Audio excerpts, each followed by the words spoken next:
Hello everyone, welcome back to my channel. तो हम आपके लिए लेकर आ गए हैं बहुत ही महत्वपूर्ण प्रश्न जो कि एकदम एग्जाम पैटर्न पे होने वाले हैं। तो चलिए वीडियो को स्टार्ट करते हैं। अगर आपने वीडियो को लाइक एंड चैनल को सब्सक्राइब नहीं किया तो फटाफट से कर लीजिए। तो चलिए आज का प्रश्न देखते हैं कि आज का हमारा पहला प्रश्न क्या रहने वाला है। पहला प्रश्न है, बफर घोल का मुख्य कार्य क्या होता है? तो will be the correct answer इसका बी होगा। पीएच को स्थिर करना बफर घोल का मुख्य कार्य होता है। चलिए अगला प्रश्न देखते हैं। प्रश्न नंबर 2 है, मानव शरीर में यूरिया का निर्माण कहाँ से होता है? तो will be the correct answer इसका होगा बी। मानव शरीर में यूरिया का निर्माण यकृत से होता है। चलिए अगला प्रश्न देखते हैं। अगला प्रश्न क्या रहने वाला है। प्रश्न नंबर 3 है, निम्न में से कौन सा अधातु सामान्य ताप पर द्रव होता है? तो इसका करेक्ट आंसर होगा ए। ब्रोमीन अधातु सामान्य ताप पर द्रव होता है। अगला प्रश्न है, प्रश्न नंबर 4 है, प्रकाश संश्लेषण की अंधेरी अभिक्रिया किसमें होती है? तो will be the correct answer इसका होगा सी। प्रकाश संश्लेषण की अंधेरी अभिक्रिया स्ट्रोमा में होती है। प्रश्न नंबर 5 है, ध्वनि की तीव्रता किस पर निर्भर करती है? तो इसका करेक्ट आंसर होगा सी। ध्वनि की तीव्रता आयाम पर निर्भर करती है। चलिए अगला प्रश्न देखते हैं। प्रश्न नंबर 6 है, भारतीय संविधान में आपातकालीन उपबंध किस देश के लिए गए हैं? तो will be the correct answer इसका होगा डी। भारतीय संविधान में आपातकालीन उपबंध जर्मनी से लिया गया है। प्रश्न नंबर 7 है, संविधान का कौन सा अनुच्छेद वित्त आयोग से संबंधित है? तो will be the correct answer इसका होगा ए। संविधान का 280 अनुच्छेद वित्त आयोग से संबंधित है। प्रश्न नंबर 8 है, अविश्वास प्रस्ताव केवल किस सदन में लाया जा सकता है? तो will be the correct answer इसका बी होगा। अविश्वास प्रस्ताव केवल लोकसभा सदन में लाया जा सकता है। चलिए अगला प्रश्न देखते हैं। अगला प्रश्न है 9 नंबर, भारत में द्विसदनीय व्यवस्था किस स्तर पर अनिवार्य है? तो इसका करेक्ट आंसर बी होगा। भारत में द्विसदनीय व्यवस्था केंद्र स्तर पर अनिवार्य है। अगला प्रश्न है, संविधान की 8वीं अनुसूची किससे संबंधित है? तो इसका करेक्ट आंसर सी होगा। संविधान की 8वीं अनुसूची भाषाएं से संबंधित है।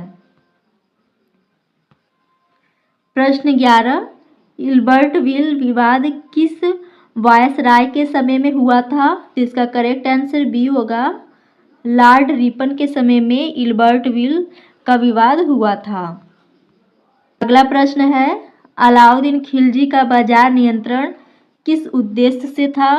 तो इसका करेक्ट आंसर बी होगा। सैनिकों को सस्ता राशन देना। अलाउद्दीन खिलजी का बाजार नियंत्रण सैनिकों को सस्ता राशन देना था।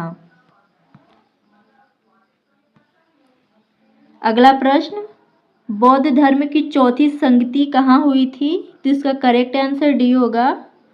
बौद्ध धर्म की चौथी संगति कुंडल वन में हुई थी। प्रश्न 14, भारत में पहली आधुनिक कपड़ा मिल कहाँ स्थापित हुई है? तो इसका करेक्ट आंसर सी होगा। भारत में पहली आधुनिक कपड़ा मिल मुंबई में स्थापित हुई है। चलिए अगला प्रश्न देखते हैं।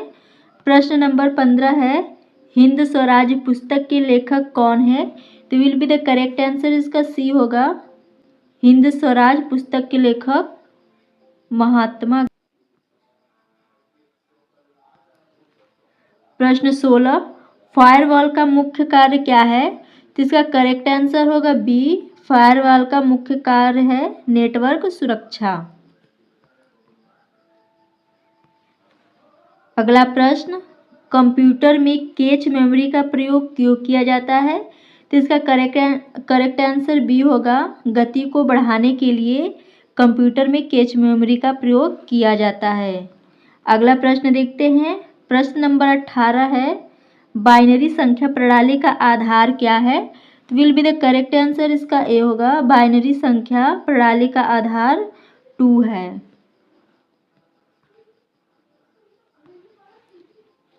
प्रश्न 19, ओपन सोर्स सॉफ्टवेयर का उदाहरण कौन सा है?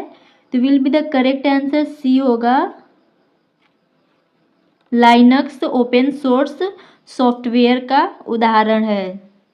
चलिए अगला प्रश्न देखते हैं। प्रश्न नंबर 20 है, यूआरएल का पूर्ण रूप क्या है? इसका फुल फॉर्म क्या है यूआरएल का? तो will be the correct answer B होगा, यूनिफॉर्म रिसोर्स लोकेटर इसका फुल फॉर्म है।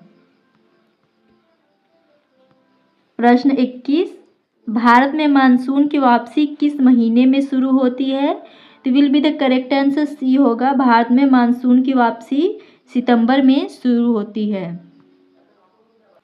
प्रश्न 22, पृथ्वी पर सबसे अधिक सक्रिय ज्वालामुखी क्षेत्र कौन सा है? तो इसका करेक्ट आंसर बी होगा, प्रशांत अग्निवलय है। प्रश्न 23, लैटराइट मिट्टी किस जलवायु में बनती है? तो इस will be the correct answer C होगा, लैटराइट मिट्टी उष्ण व आर्द्र जलवायु में बनती है। अगला प्रश्न, डोलड्रम अक्षांश किससे संबंधित है? तो will be the correct answer B होगा, डोलड्रम अक्षांश निम्न दाब से संबंधित है। प्रश्न 25, भारत का सबसे बड़ा डेल्टा कौन सा है? तो will be the correct answer इसका ए होगा, भारत का सबसे बड़ा डेल्टा गंगा और ब्रह्मपुत्र है। तो आज की क्लास आपको कैसी लगी कमेंट में जरूर बताइएगा।